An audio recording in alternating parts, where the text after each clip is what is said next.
Bismillahirrahmanirrahim. Assalamualaikum warahmatullahi wabarakatuh. Salam, Om Swastiastu, Namo Buddhaya, salam kebajikan. Salam sejahtera bagi kita semua. Salam guru penggerak, tergerak, bergerak, dan menggerakkan. Perkenalkan, saya Ika Aprianti SPD, calon guru penggerak dari SMA Negeri 2 Bunut, Kabupaten Pelalawan, Provinsi Riau.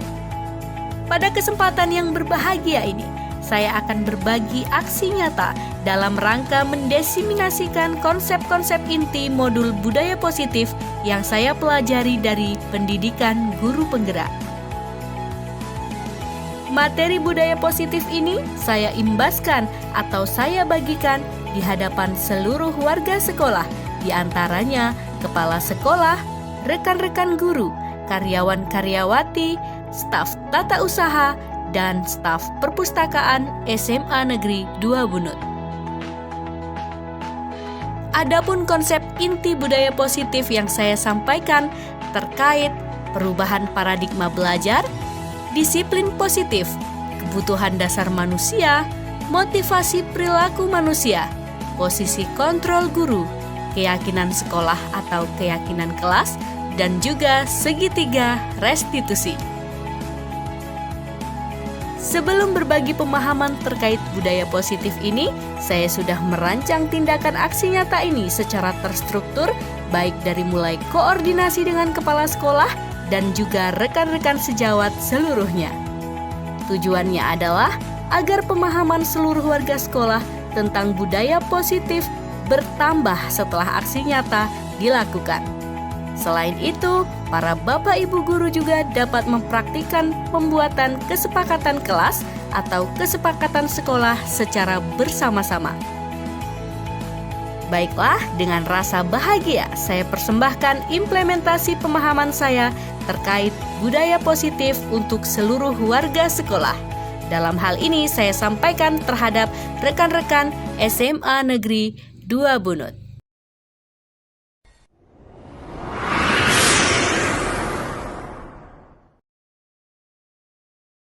Assalamualaikum warahmatullahi wabarakatuh. Selamat siang Bapak Ibu guru dan staf tata usaha karyawan-karyawati SMA Negeri 2 Bunut. Baik, pada siang hari ini izinkanlah saya Ika Aprianti SPD sebagai calon guru penggerak Angkatan 11 dari SMA Negeri 2 Bunut, Kabupaten Pelalawan untuk mengimbaskan materi tentang budaya positif. Jadi di sini dalam kurun waktu 1 jam nanti kita akan membahas tentang perilaku budaya positif di sekolah. Sebelum kita lanjutkan acara kita, marilah kita dengar bersama sambutan dari Bapak Kepala Sekolah SMA Negeri 2 Bunut, Bapak Ahmad Hairuli SPDI MPDI. Kepada Bapak Ahmad Hairuli dipersilakan.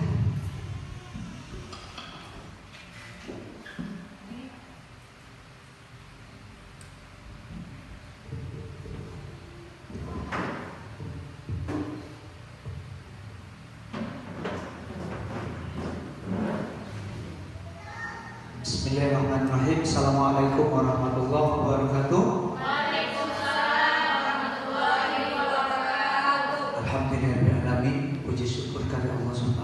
Salam dan salam Wajibkan Allahumma salli ala Sayyidina Muhammad wa ala Sayyidina Muhammad. Assalamualaikum ya Rasulullah. Yang sama-sama kita hormati Bapak Ibu Wakil Kepala Sekolah, Bapak Ibu Majelis Guru, dan seluruh stakeholder yang hadir di SMA Negeri 2 Bunut ini, dan yang kita banggakan tentunya Ibu Ika Aprianti SPD sebagai guru CGP, guru penggerak yang sedang mengikuti pelatihan guru penggerak saat ini, dan yang nantinya akan melakukan pengimbasan kepada kita tentang aksi nyata diseminasi budaya positif di sekolah kita. Alhamdulillah, kesempatan kali ini saya sangat berbangga hati dan senang kita para guru-guru bisa mengikuti kegiatan ini, karena kegiatan ini sangat penting sekali. Sebuah sekolah itu harus mampu menjadi pelopor atau sebagai contoh yang guru-gurunya ya, harus mampu melaksanakan aksi nyata bagaimana budaya positif itu ada di sekolah kita. Banyak ya baiknya, kebaikan-kebaikan yang akan kita dapat di sekolah kita kalau kita mampu mengajak seluruh siswa, anak didik kita, dan tentu dari kita dulu bagaimana budaya positif bisa kita laksanakan di sekolah kita. Karena tujuan pendidikan itu sendiri adalah mendidik siswa kita. Kalau moto sekolah kita cerdas, berkarakter, beriman dan bertakwa. Jadi ada berkarakter di situ, bukan melulu ilmu pengetahuan saja. Karakter itu sangat penting. Nah, karakter itu salah satunya adalah budaya positif. Bagaimana kita memberikan penekanan kepada siswa bahwa kita mesti memiliki karakter atau budaya positif di sekolah dan tidak perlu dipaksakan. Bagaimana supaya siswa itu sadar sesadar-sadarnya bahwa dia harus melakukan ini, hal-hal yang baik. Budaya positif itu betul-betul sudah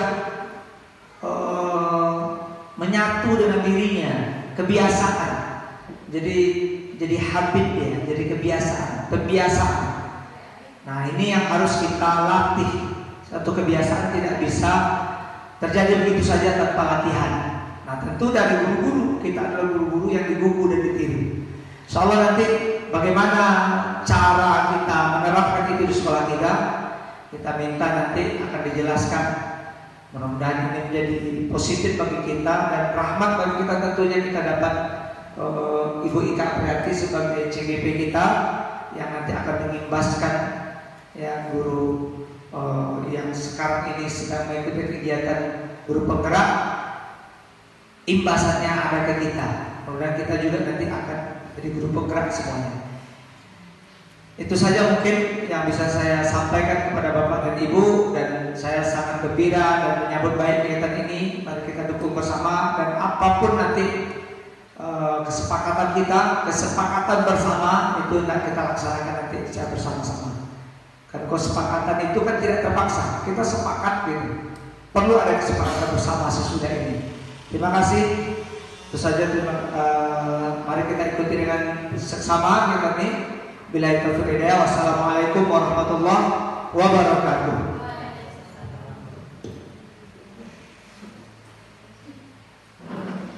Baik, terima kasih atas sambutan dari Bapak Kepala Sekolah SMA Negeri 2 Bulut, Bapak Ahmad Hairuli, SPDI MPDI. Baik Bapak Ibu, kita lanjutkan kegiatan diseminasi atau pengimbasan tentang materi budaya positif akan segera kita mulai.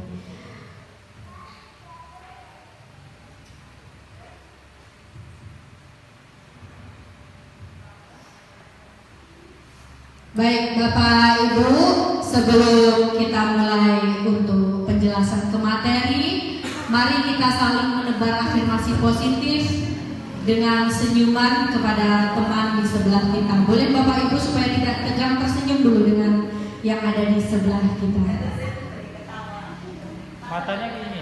Jelas, tersenyum dulu, beri senyuman yang termanis kepada teman yang ada di sebelah Bapak Ibu semua. Ya, sudah ya, semuanya sudah oke, sudah rileks, sudah tersenyum. Mudah-mudahan jika diawali dengan senyuman, kegiatan kita ini akan berjalan dengan lebih baik tentunya. Baik Bapak Ibu, sekarang kita lihat kesepakatan forum diseminasi kita pada siang hari ini. Di sini Bu. Oke. Yang pertama, kesepakatan ini harus kita buat bersama terlebih dahulu Bapak Ibu. Sebelum acara kita mulai, kita sepakati terlebih dahulu apa saja yang menjadi kesepakatan bersama kita pada siang hari ini. Yang pertama ini ada pemantiknya, yaitu menghargai pendapat orang lain. Lalu yang kedua, saling berbagi dan bersungguh-sungguh ya Bapak Ibu dalam mengikuti kegiatan pengimbasan materi budaya positif ini. Ada lagi? Selain dari Bu Isfa tadi, saling berbagi, apa lagi Bapak Ibu? Ada? Selama kegiatan silent HP. Oke, silent HP ya Bu. Selama kegiatan silent HP. Udah? Ini saja yang kita sepakati Bapak Ibu? Iya. Silent HP. Oke. Nah ini ada 3 kesepakatan yang harus kita sepakati bersama. Yang pertama kita harus menghargai pendapat orang lain. Yang kedua saling berbagi dan bersungguh-sungguh. Yang ketiga selama kegiatan HP di silent. Oke, lanjut Bu. Nah ini perkenalan. Jadi dalam mengikuti pendidikan guru penggerak ini, saya memiliki fasilitator yaitu Ibu Cinewati Esos. Lalu pengajar praktik saya yang sering berkunjung ke sekolah kita itu ada Bapak Wanda Saputra SPD. Baik. Nah Bapak Ibu kita lihat bersama, ini ada penampakan bola dunia Bapak Ibu yang terus berputar. Itu artinya Bapak Ibu dunia ini berputar. Kita harus tanggap, harus respon cepat terhadap perubahan yang terjadi, apalagi itu bila di dunia pendidikan. Jadi kita harus menyesuaikan, harus terbiasa, harus terus mau belajar supaya kita tidak stagnan berdiam diri karena dunia itu berputar. Oke Bapak Ibu, lanjut.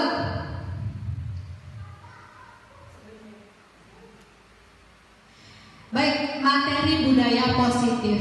Selama ini kita sering mendengar budaya positif di sekolah. Nah, kita harus ketahui bahwa budaya positif itu ternyata ada banyak materinya Bapak Ibu. Ada tentang perubahan paradigma belajar, ada tentang disiplin positif, ada tentang kebutuhan dasar manusia, motivasi perilaku manusia, posisi kontrol guru, keyakinan kelas. Lalu ada segitiga restitusi. Jadi ini adalah materi yang akan kita pelajari di pengimbasan tentang budaya positif kita siang hari ini. Lanjut Bapak Ibu. Nah, ini ada perubahan paradigma pembelajaran. Jadi perubahan paradigma pembelajaran itu artinya pembelajaran dengan paradigma baru dirancang berdasarkan prinsip pembelajaran yang berdiferensiasi.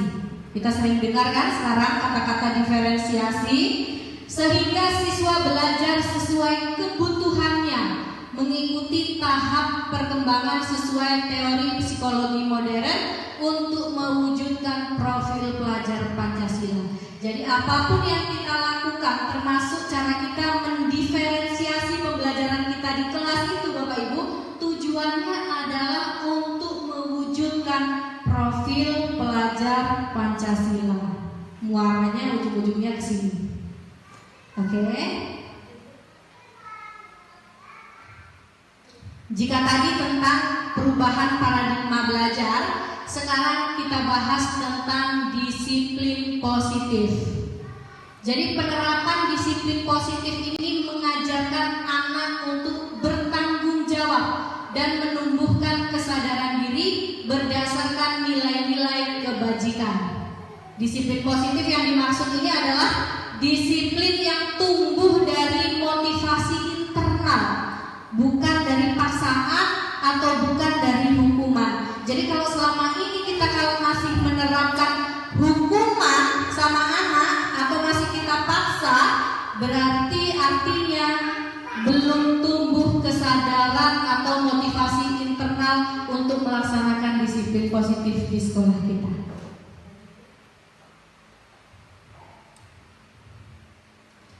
Nah, lalu kita lihat motivasi perilaku manusia. Ternyata manusia berperilaku itu ada motivasinya loh Bapak Ibu. Semua orang memiliki motivasi dalam dirinya sehingga dia melakukan sesuatu hal. Ya, motivasi perilaku manusia ini yang pertama untuk menghindari ketidaknyamanan atau hukuman. Sama dengan siswa kita Bapak Ibu. Misalkan takut gak ngerjakan PR, motivasi dia apa? Jangan-jangan hanya untuk menghindari hukuman. Atau yang kedua, untuk mendapatkan imbalan dan penghargaan dari orang lain. Atau hanya sekedar ingin mendapat pujian. Kan seperti itu. Lalu yang ketiga, untuk menjadi orang yang mereka inginkan dan menghargai diri sendiri dengan nilai-nilai yang mereka percaya. Nah, jadi kalau motivasi perilaku manusia semuanya untuk ketiga ini, betapa indahnya kan Bapak Ibu. Semua punya motivasi yang untuk menghargai diri sendiri. Misalkan, saya nggak takut nggak ngikuti seminar, bukan karena hukuman, bukan karena ingin dipuji, tapi karena memang saya ingin menghargai diri saya sendiri, seperti itu. Jadi kalau bisa semua motivasi perilaku manusia belajar berdasarkan yang nomor 3 ini, kalau bisa. Oke. Nah, ini tadi Bu tentang motivasi internal dan motivasi eksternal. Jadi kalau kita masih berada di posisi menghindari ketidaknyamanan atau hukuman serta untuk mendapatkan imbalan, ini contohnya kita sajalah sebagai guru.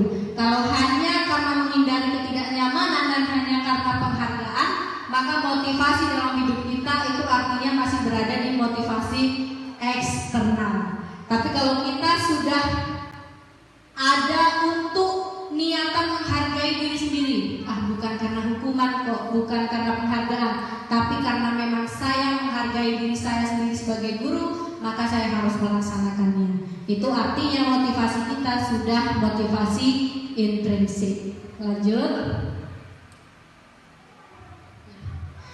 Ini kita juga akan belajar kebutuhan dasar manusia Bapak Ibu.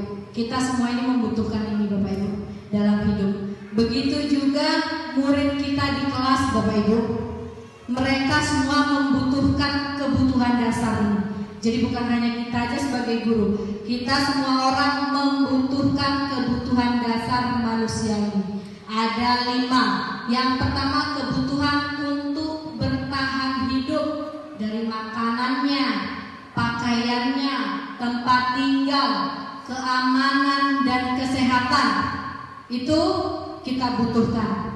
Itu adalah kebutuhan dasar manusia untuk bertahan hidup. Kalau tentang makanan, pakaian, tempat tinggal tadi. Lalu kita juga membutuhkan kasih sayang dan rasa diterima Bapak Ibu. Itu manusiawi, itu kebutuhan dasar kita. Begitu juga murid kita Bapak Ibu. Murid kita membutuhkan kasih sayang dan rasa diterima. Jadi misalkan ada perilaku murid kita yang sedikit menyimpang, kita harus tahu ada kebutuhan dasar apa yang tidak terpenuhi dari anak ini. Karena setiap anak melakukan sesuatu hal, pasti dia karena ingin memenuhi kebutuhan dasarnya. Sedangkan kebutuhan dasar manusia inilah ada kasih sayang dan rasa diterima. Misalkan bisa diterima, bisa dipedulikan, mau berbagi, kerjasama, dan diletakkan menjadi bagian dalam kelompok. Lalu yang ketiga ada namanya kebutuhan dasar tentang penguasaan. Jadi murid kita pun itu kita ingin diakui gitu Bapak Ibu.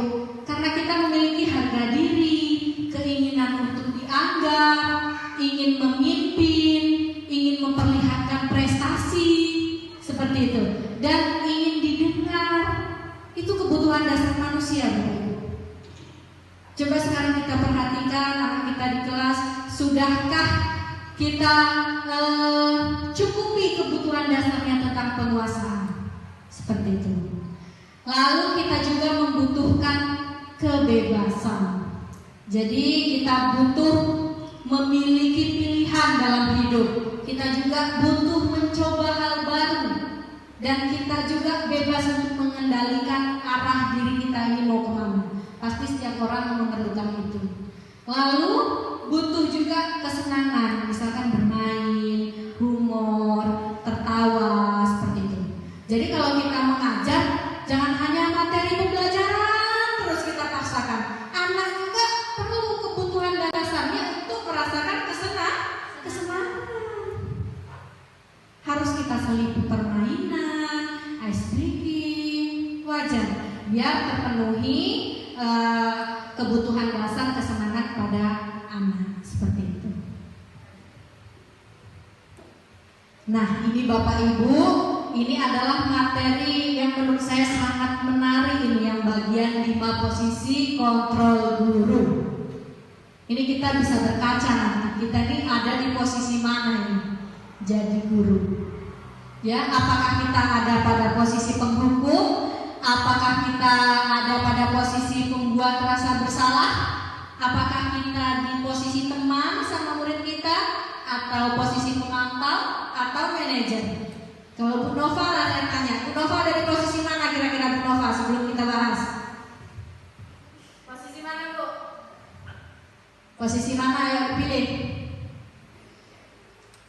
Di mana Bu? Pilih aja salah satu Bu. Kira-kira dari kata-katanya aku ini berada di posisi mana? Apa Bu? Teman. Oke, di posisi teman, berteman dengan siswa. Kalau Bu Edi, ada di posisi mana Bu? Posisi mana? Pemantau. Oke, kalau Bu Leli? Pemantau. Oke, kita lihat ya Bapak Ibu, masalah posisi kontrol kita sebagai guru. Nah, sebetulnya Bapak Ibu, posisi kontrol guru itu idealnya adalah di manajer. Tapi kita semua sudahkah bisa berada di posisi manajer? Kan belum tentu seperti itu. Jadi kalau di dalam posisi manajer ini, guru dapat melatih murid bertanggung jawab dan menemukan solusi serta melatih murid untuk menjadi manajer bagi dirinya sendiri. Ya, supaya terbentuk identitas positif pada diri murid.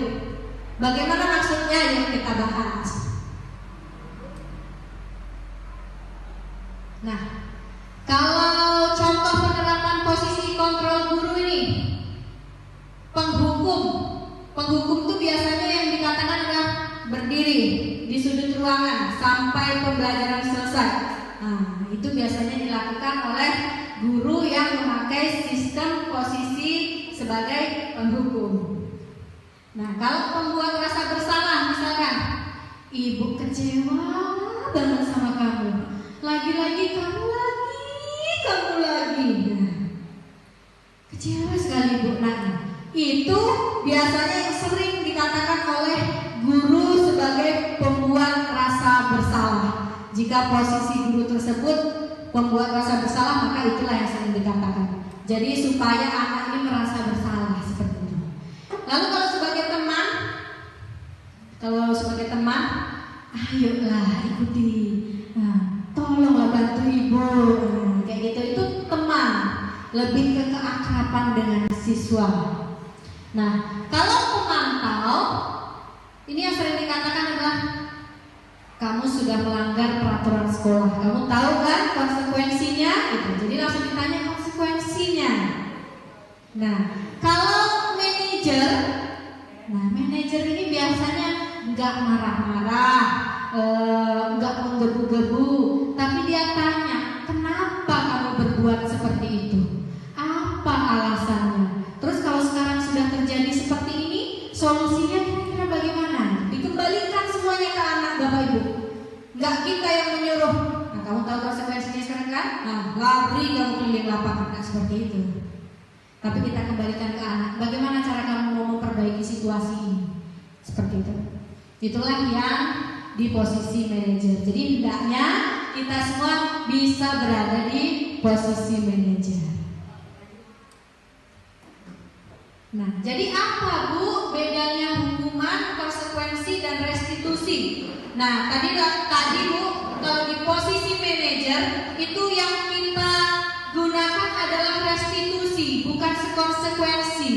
Kalau konsekuensi tadi posisi apa Bapak Ibu? Pemantau. Nah, mantap Bu Hendri. Kalau hukuman tadi untuk penghukum ya. Jadi apa bedanya ketiga ini? Kalau hukuman itu biasanya tiba-tiba, tidak terencana. Apa aja yang refleks di ingatan kita kalau kita suruh ngapain anak? Kamu kerjakan di luar kelas atau berdiri di sudut kelas. Nah, itu kan tiba-tiba refleks apa yang seringat kita aja gitu yang kita sebutkan. Tapi kalau konsekuensi ini sebelumnya sudah disepakati Bapak Ibu. Jadi misalkan kalau Anda tidak mengerjakan PR, besok tugasnya adalah menambah tugas 2 kali lipat. Mengerti? Mengerti. Jadi besok anak terlambat kita suruh, kamu sudah tahu kan apa konsekuensinya? Nah, itu namanya pemantau. Jadi satu tingkat di bawah manajer itu adalah pemantau. Seperti itu. Lalu restitusi. Nah, restitusi ini adalah hal yang baru. Begitu juga dengan saya. Saya juga belajar di pendidikan guru penggerak ini tentang restitusi Bapak Ibu. Jadi kita diajarkan sebagai guru yang memegang posisi manajer dan paham tentang apa itu restitusi. Nanti kita bahas restitusi secara mendalam di bagian segitiga restitusi. Lanjut Bu. Nah, ini dia.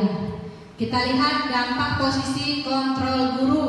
Jadi tadi Bapak Ibu ada yang memilih sebagai teman, ada yang memilih sebagai pemantau. Kita lihat dampaknya.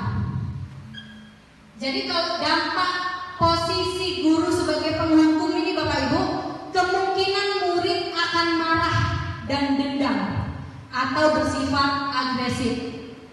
Lebih buruk lagi misalkan jika anak tersebut, oh itu motor atau mobil Bu Ika itu yang tadi udah menghukum aku, coret lah di batu, seret. Nah, kan bahaya. Atau dikempeskan. Itu yang kita khawatirkan apabila posisi kita sebagai seorang penghukum. Lalu sekarang pembuat rasa bersalah. Pembuat rasa bersalah ini, murid akan merasa bersalah telah mengecewakan ibu atau bapak gurunya. Jadi murid akan merasa menjadi orang yang gagal dan tidak sanggup membahagiakan orang lain. Jadi ini lebih bahaya Bapak Ibu dari tipe penghukum sebetulnya pembuat rasa bersalah. Karena anak akan memendam, aduh ibu itu kecewa sama aku, gagal lah aku ini, gak bisa aku jadi murid yang diandalkan. Malah tekanan batin Bu. Kasihan kan? Nah sebisa mungkin kita hindari seperti ini. Lalu posisi teman. Kalau posisi teman ini Bapak Ibu ada positif dan negatifnya. Murid akan merasa senang dan akrab dengan guru yang posisinya bisa memposisikan dirinya sebagai teman dengan murid. Pasti akrab, pasti murid-murid suka gitu. Itu dampak positifnya. Tapi kalau dampak negatifnya atau sisi negatifnya, murid menjadi tergantung pada guru itu saja gitu. Karena dia merasa aman, ada yang melindungi gitu. Ibu ini apa kok sama aku, kawan kok sama aku, seperti itu. Itu sisi negatifnya. Lalu kalau sebagai pemantau, nah ini lebih bagus kan dibandingkan teman, pembuat rasa bersalah atau penghukum. Jadi murid memahami konsekuensi yang harus dijalankan jika telah melanggar sesuatu hal. Gitu. Jadi dia sudah paham konsekuensinya. Jadi kata kuncinya pemantau itu adalah memberi konsekuensi. Sedangkan manajer, nah kalau manajer ini guru tidak perlu marah, tidak perlu meninggikan suara, apalagi nunjuk-nunjuk jari, berkaca pinggang seperti itu, nggak perlu ya Bapak Ibu. Jadi guru di posisi manajer akan mengembalikan tanggung jawabnya kepada murid, seperti itu. Nah itu tadi materi tentang posisi kontrol guru. Sekarang kita akan belajar tentang keyakinan sekolah atau keyakinan kelas Bapak Ibu. Ya, jadi yang pertama yang harus kita lakukan adalah mewujudkan melalui kesepakatan kelas atau sekolah yang dibuat secara bersama-sama. Lalu keyakinan sekolah atau keyakinan kelas berupa pernyataan-pernyataan universal yang mudah dipahami dan diingat. Jadi keyakinan kelas itu tak perlu panjang-panjang Bapak Ibu. singkat, padat, anak mengerti, seperti itu. Oke, ini contohnya anak membuat kesepakatan kelas secara bersama-sama. Kita sediakan kertas karton, kita sediakan post-it, anak menuliskannya. Kebijakan-kebijakan universal yang ingin mereka lakukan atau ingin mereka sepakati. Lanjut. Nah, jadi Bu, setelah anak-anak menuliskan semuanya kesepakatan kelasnya sudah terkumpul seperti ini, maka kita buat keyakinan kelasnya secara singkat tadi. Seperti ini contohnya. Lalu diberi foto bersama bisa, ditandatangani bersama bisa, biar semakin menarik. Jadi seperti inilah keyakinan kelas itu Bapak Ibu, atau kesepakatan kelas. Nah, ini masalah segitiga restitusi berarti berhubungan dengan posisi apa Bapak Ibu tadi? Posisi manajer. Oke. Jadi restitusi atau segitiga restitusi ini itu ada tahapannya Bapak Ibu. Yang pertama menstabilkan identitas, kedua memvalidasi tindakan yang salah, ketiga menanyakan keyakinan.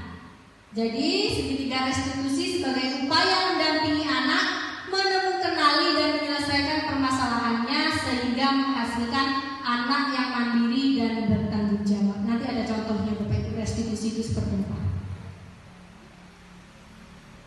Nah, kita bahas dulu tentang menstabilkan identitas. Jadi kalau kita mau memanggil anak, mau kita jalankan restitusi itu, yang pertama kita lakukan adalah stabilkan identitas anak itu tadi.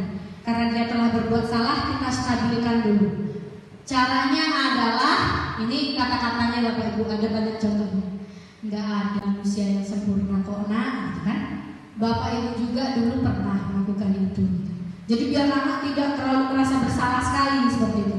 Lalu Bapak Ibu di sini tidak mencari siapa yang salah. Ayo kita pikirkan solusi dari masalah ini seperti itu.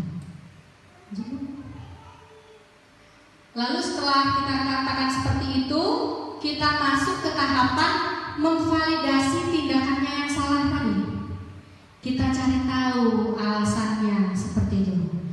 Kamu pasti punya alasan melakukan hal tersebut. Misalkan berantem nih, misalkan ada yang tersakiti, kita tanya juga, kita tanyakan, kamu patut bangga telah mempertahankan hal yang penting bagimu, gitu. Tapi nanti kita suruh dia cari solusinya seperti apa.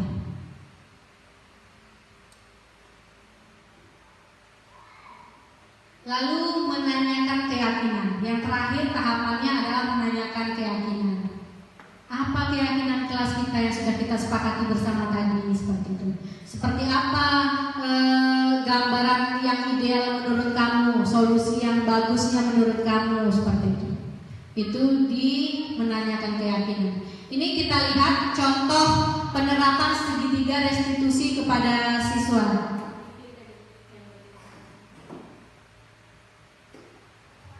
Kita saksikan bersama Bapak Ibu contoh restitusi.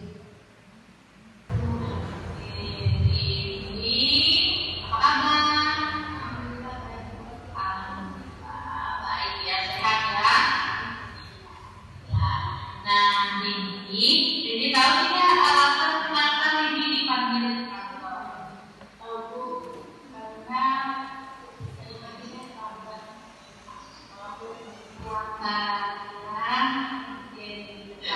Ibu panggil Ridi di sini bukan marah atau menghakimi seperti itu ya ini, karena ya manusia pasti memang pernah hilang, pernah berbuat salah seperti itu ya. Tetapi kalau kita sudah berbuat salah, hilang, pasti kita mengubah dan tempatnya menjadi lagi yang lebih baik. Kalau boleh tahu kenapa ini bisa sampai terlambat dari pagi? Main HP sekarang. Apa yang ditonton? Lihat TikTok, maksudnya lihat itu. Kadang kita scroll-scroll, tiba-tiba malah nggak masalah. Oke, jadi karena nonton HP selalu salah. Jadi bangun pagi kesiangan. Dulu jadinya ya. Sekarang hari ini kan tahu kita punya keyakinan kelas juga. Nah, kira-kira keyakinan kelas apa yang sudah dibilang ya?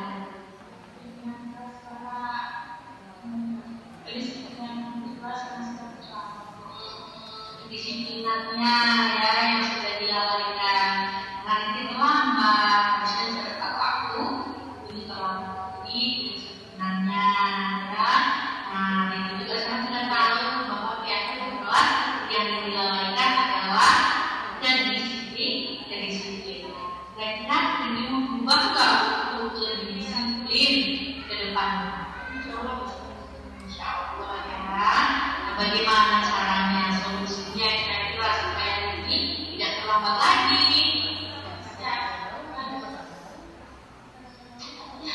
Akan ngapain pagi atau apa? Oh gitu, tidak akan main HP lagi sampai larut malam. Terus ada lagi nggak solusinya? Saya nggak main HP lagi sampai larut malam. Diatur waktunya berarti ya bagus sekali. Terus ada lagi kira-kira yang bisa membantu supaya dekat bangun pagi. Pasangan ya, jadi bagus. Jadi sudah punya solusi yang sekiranya tepat untuk ini dan besok jadi tak terlambat lagi ya. Yakin dan percaya tapi nanti besok bisa jadi tidak terlambat lagi. Jadi tidak ada keyakinan kelas yang dilalaikan lagi ya. Bisa ya? Ya. Sekarang boleh lanjut sekarang. Sama.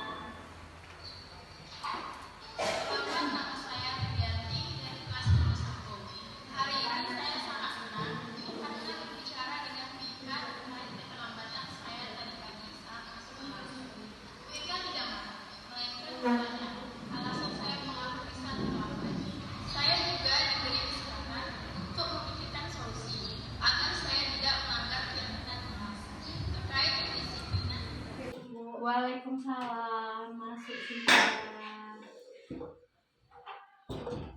Duduk. Cynthia ya. Apa kabar Cynthia? Alhamdulillah baik Bu. Alhamdulillah. Cynthia tahu tidak kenapa Ibu panggil Cynthia ke kantor? Tahu Bu, karena kemarin siang saya nggak ikut piket. Nggak ikut piket ya. Berarti Cynthia udah tahu alasan Cynthia dipanggil ke kantor.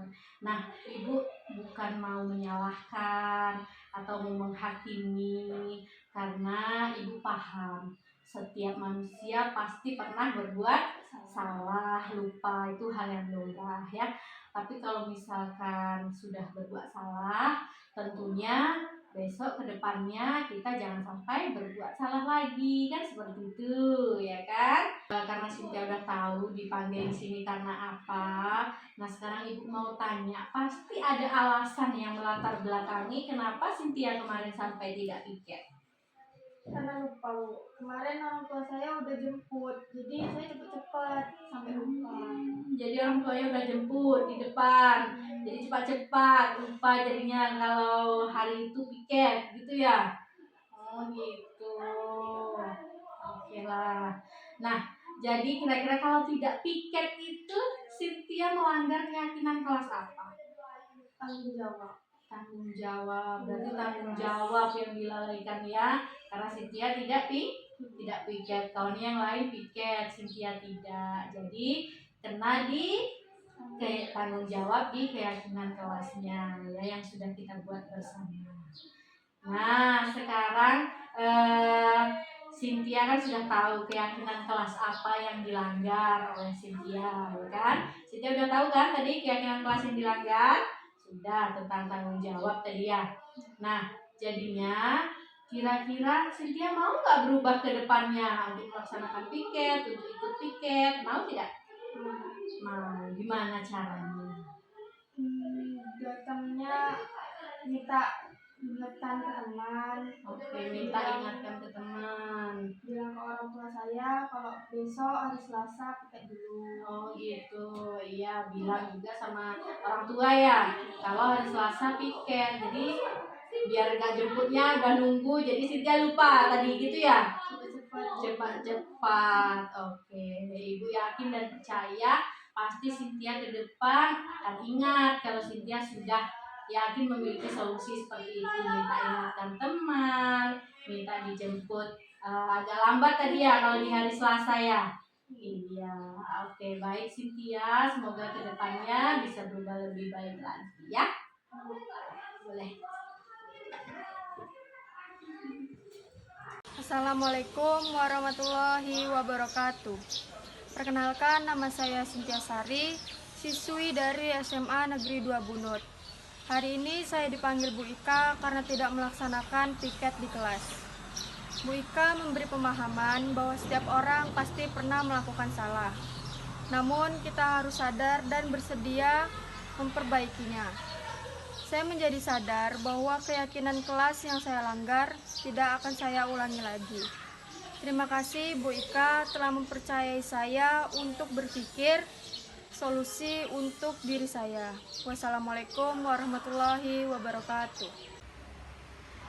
Nah, Bapak Ibu, kita tadi semua secara bersama-sama sudah melihat contoh penerapan segitiga restitusi dalam menghadapi permasalahan siswa atau anak. Jadi caranya tidak perlu menghukum, tidak perlu marah-marah, tapi kita kembalikan ke anak. Yang pertama dengan cara menstabilkan identitasnya terlebih dahulu, lalu kita validasi perbuatannya tadi, kesalahannya tadi, lalu kita tanyakan kesadarannya terhadap keyakinan kelas yang sudah dilanggar.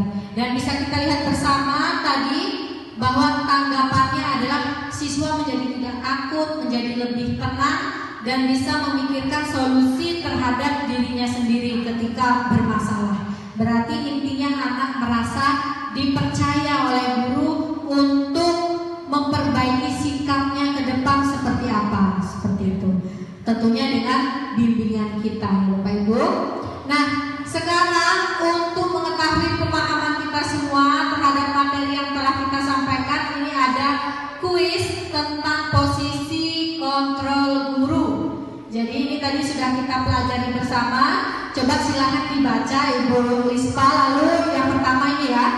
Lalu Ibu kira-kira pilih mana, ini posisi kontrolnya di mana kalau seperti ini kasusnya. Silahkan dibaca. Baik, terima kasih Bu Ika. Adi, kamu ini bagaimana ya? Kamu sudah berjanji dengan ibu tidak akan terlambat lagi. Kamu kenapa ya? Senang sekali mengecewakan ibu. Ibu benar-benar kecewa sekali. Kalau menurut saya posisi kontrol ini adalah pembuat rasa bersalah. Setuju semuanya? Setuju. Nah, Terima kasih. Kita lihat jawabannya, kita buka.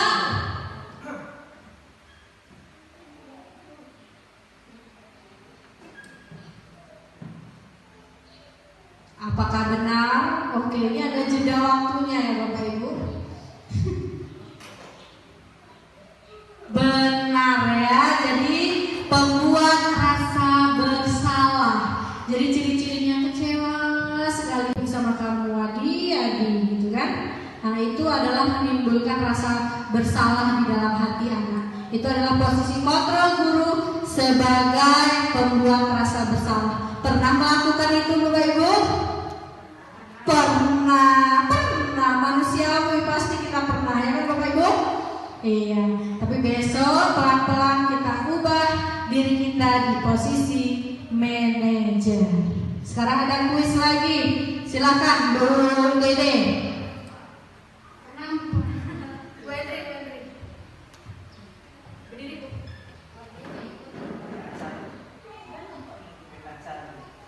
Terlambat lagi, pasti terlambat lagi. Selalu datang terlambat. Kapan bisa datang tepat waktu?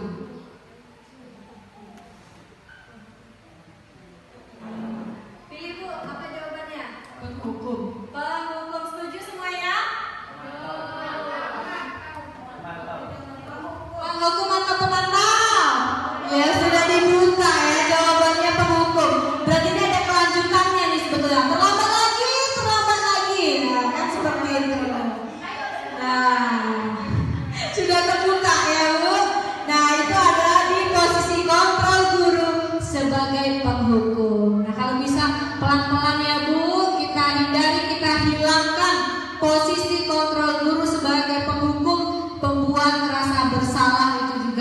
hindari ya Bapak Ibu. Lebih baik kita belajar bersama mulai saat ini untuk di posisi manajer. Jadi kalau ada masalah kita kembalikan ke siswa, kita percayakan siswa, kita bimbing untuk memikirkan solusi yang tepat untuk dirinya ketika dia sudah berbuat salah seperti itu. Ya, jadi jangan kita yang memandunya. Kamu bagusnya begini, jangan. Kita kasih kepercayaan sama siswa.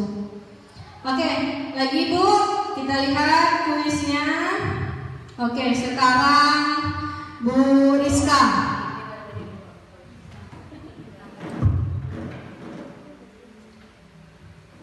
Kamu terlambat 15 menit. Apakah kamu sudah mengerti konsekuensi yang harus dilakukan bila terlambat?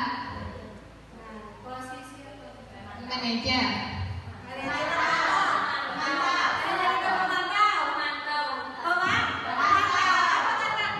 Apa kata kuncinya Maju? Konsekuensi. Jadi kalau kita bertanya ke anak konsekuensinya apa, maka itu biasanya cenderung ke posisi kontrol guru sebagai seorang penantang.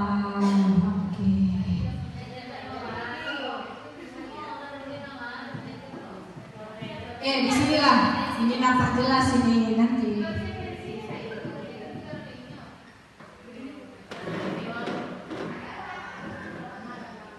Apa rencana kamu untuk memperbaiki hal ini? Posisi apa? Manajer. Semua setuju? Oke, untuk kuis yang kelima ini semuanya setuju ya. Berarti manajer, posisi sebagai manajer. Nah, alhamdulillah kalau semuanya sudah paham dan mengerti kata kunci dari tiap posisi kontrol guru tadi ya. Karena kita sebagai guru kita harus paham posisi kontrol mana diri saya ini, seperti itu. Jadi kalau misalkan mau posisi sebagai manajer, berarti sudah tahu kan yang harus dilakukan adalah restitusi. Jadi ini adalah hal-hal baru yang wajib kita ketahui ya Bapak Ibu. Kita ketahui, kita pelajari bersama dan diterapkan bersama di sekolah sehingga membudaya. Jadilah akhirnya budaya positif seperti itu. Budaya positif yang seperti apa? Yang memiliki motivasi intrinsik dari dalam, adanya perlakuan untuk menghargai diri sendiri, bukan karena hukuman atau imbalan seperti itu. Nah,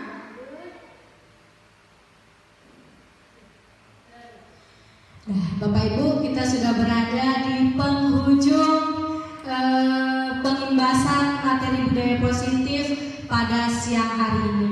Namun sebelum saya tutup, saya minta refleksinya, ilmu apa yang sudah didapat, bagaimana perasaan kesan Bapak Ibu telah mempelajari budaya positif bersama saya pada siang hari ini. Ke Bapak Kepala Sekolah.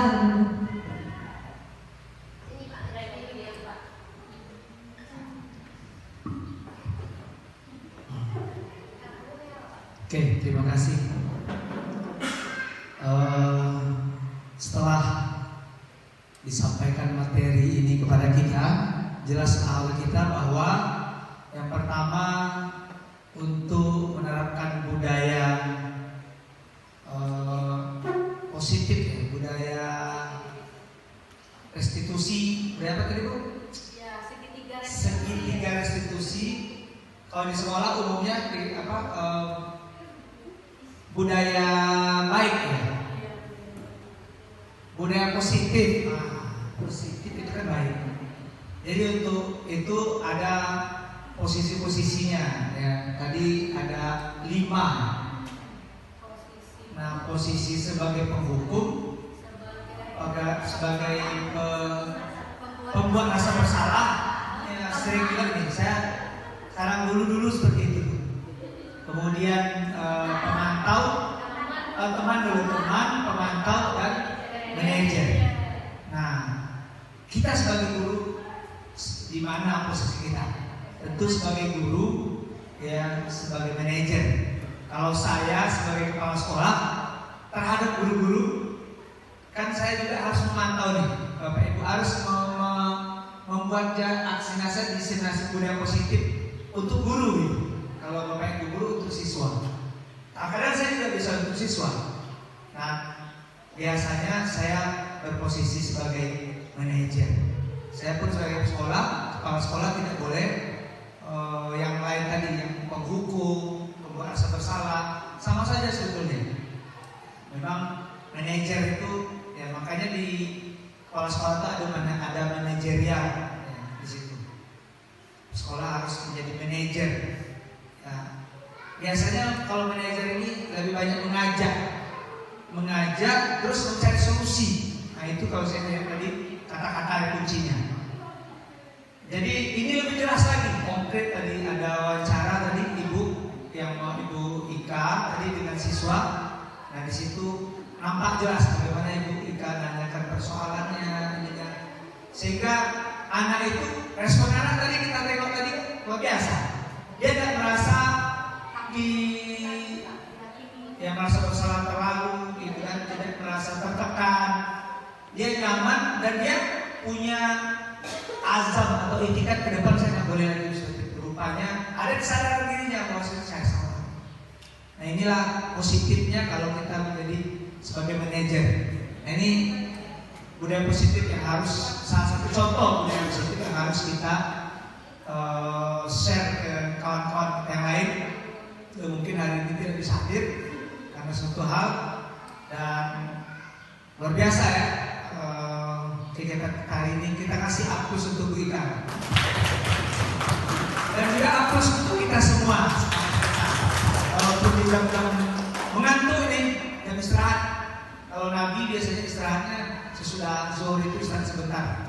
Nah ini kita istirahat masih tetap matanya masih tetap terbelalak ini. Artinya apa yang disampaikan Bu Ika ini sangat-sangat menarik. Terima kasih. Assalamualaikum warahmatullahi wabarakatuh.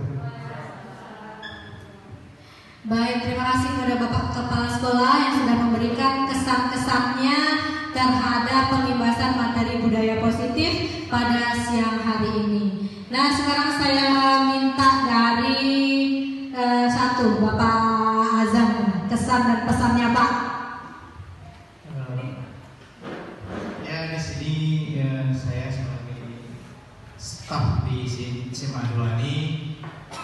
Sebagai staf itu ada hubungan dengan siswa, itu beberapa materi yang Ibu sampaikan bisa saya ambil hikmahnya untuk menghadapi siswa, karena di staf itu nanti ada contohnya sebagai meminta data, karena anak-anak di sini ini kan nama juga masa ingin tahu, dan cara kita ngomong ke anak itu harus kita jelaskan. Dan penyampaian dari TU itu harus jelas. Nah, di situ dapat saya ambil petik beberapa materi bisa saya terapkan untuk kedepannya. Terima kasih, Bu. Terima kasih, aplaus dulu untuk Bapak Azam. Oke, sekarang kita minta satu lagi refleksi, kesan, pesan, dan saran dari Ibu Susi atau Ibu Nova ini.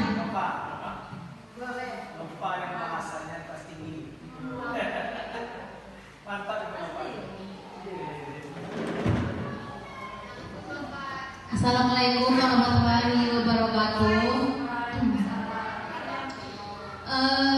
Saya merasa bangga terhadap Ibu Ika atas apa yang dilakukan hari ini. Tepuk tangan dulu buat Ibu Ika.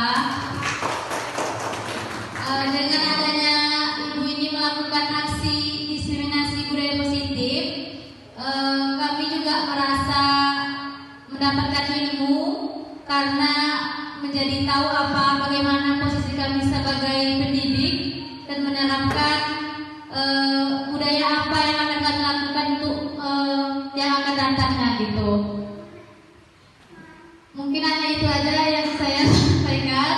Intinya Ibu Ika luar biasa. Terima kasih. Assalamualaikum warahmatullahi wabarakatuh. Waalaikumsalam.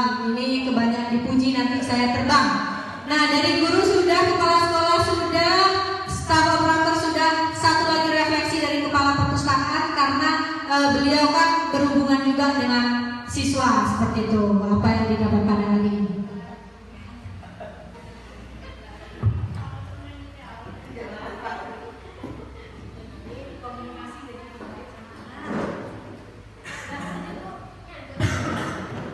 Baiklah, terima kasih kepada Bu Ika yang telah memberi kesempatan.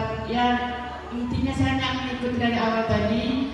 Cuman sedikit yang saya ikuti dari budaya positif ini, yaitu saya sebagai staf perpustakaan bisa membagikan buku kepada siswa dengan melalui yang biasanya saya umumkan lewat WA atau menyampaikan kepada guru-guru. Sekarang kedepannya saya akan memanggil satu persatu siswa supaya lebih jelas, supaya tidak salah paham kedepannya itu buku apa yang akan diberikan. Terus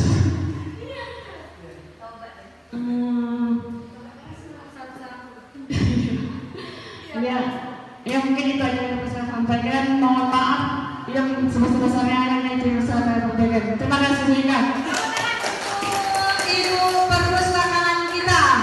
Nah, jadi benar ya Bapak Ibu.